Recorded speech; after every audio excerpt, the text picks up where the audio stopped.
Adieu passe sanitaire, place au passe vaccinal. Depuis quelques jours, le centre de vaccination de la Nordève enregistre un taux d'affluence de candidats à l'injection. Il y a ceux qui s'engagent dans un schéma vaccinal et ceux qui viennent in extremis pour la 3e dose. Je suis à ma dose de rappel en fait, à ma 3e dose. Voilà. Et vous avez attendu la dernière minute? Oui, la dernière minute.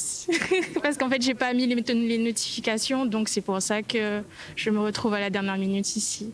Et qu'est-ce qui vous a motivé à venir pour une première fois? C'est le passe vaccinal? Oui, parce que je voyageais, c'est pour ça.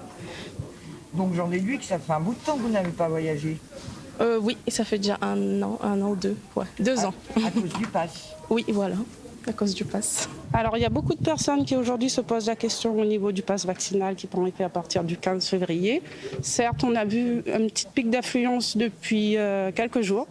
Et aujourd'hui, on va attendre pour voir quelle va être l'influence d'aujourd'hui.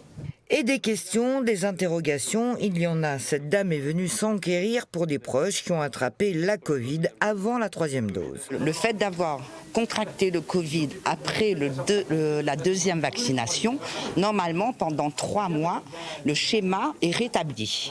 Sauf que, pour certains d'entre nous, le pass vaccinal, il saute quand même. Donc tout le monde attend une réponse de l'ARS et on n'a pas cette réponse parce que justement le pass saute. Pour les personnes testées positives, il faut bien suivre et respecter les étapes indiquées sur le site pour activer son pass vaccinal.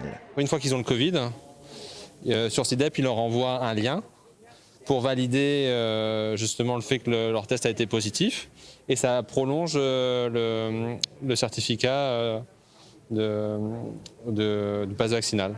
Donc voilà. Mais il faut juste penser, une fois qu'on reçoit les éléments, à cliquer sur le lien pour ajouter sur l'application Tous Anti-Covid.